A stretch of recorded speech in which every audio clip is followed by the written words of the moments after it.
More earnings underway this week. Let's get right to it. Joining us with our trades today, Delano Saporu is New Street Advisors Group founder and CEO and a CNBC contributor. Delano, it's great to see you again. We've got kind of sort of AI angles for all three of these. Let's walk through them one by one, starting with Workday.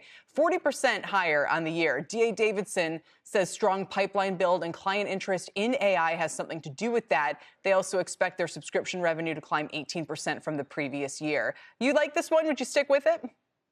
Yeah, I would stick holding this one. And the reason why I'm doing that is it's a question of how much is already priced into the stock. You mentioned a little bit about their subscription revenue and the growth there. The retention was strong last quarter. I think that's the key metric I'm looking for, obviously, with the subscription model business. And there's a little bit of also what they're doing in the shift in strategy. They're shifting towards that partner selling, which could be potentially higher margin versus the internal selling. So I think some of that's already priced in. That's the reason why I'd be holding. Some things that may not be priced in is kind of that penetration they have with Fortune 500 companies. And also, if you're looking at the financial and insurance companies, that's an area they mentioned in their Investor Day pitch that is actually heavily still on premises when it comes to their IT environment, which they think may shift to that cloud and some of those AI capabilities that they can provide for them. Yeah. So I think that's something that investors should look for long term if they're planning on holding this stock. And I think that's potentially a positive. All right.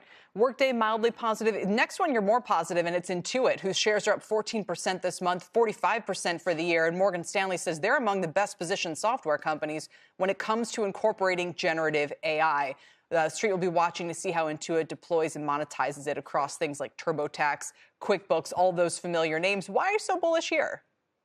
Yeah, and this, again, is another of the long-term trends. You mentioned generative AI, and Intuit has obviously a robust look at over 100 million customers and how they do things on their tax side, their financials, all those different things they look at. So the reason why I like it is their small business and self-employed group of the side of the business, right? That continues to show a lot of growth, even in the face of what's going on for consumers and, relatively speaking, the macro environment. So that has a lot of TAM and it's growing. It's done well for them. If you look at the offsetting portion, that's obviously going to be on the business to consumer side, which the Credit Karma business is starting to slow a little bit. And I think that continues to slow. But I think that's really offset by the growth in the trends when it comes to small business and self-employed individuals domestically across the country. I like it. What I'm curious about is what is the AI play with Foot Locker? The shares are up 3%, but they're down 40% for the year. Citi downgraded them yesterday. They're talking slowing demand, elevated inventory, challenges with the Nike relationship. What do you do here?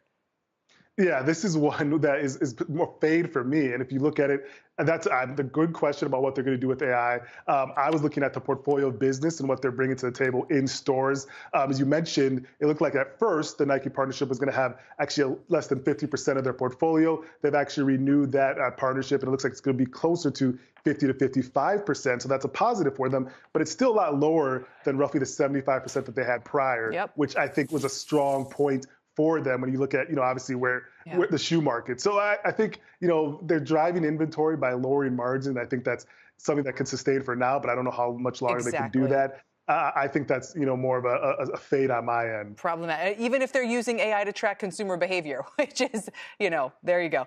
Delano, thanks. We'll check back in soon. We appreciate it. Delano Saporu for Earnings Exchange.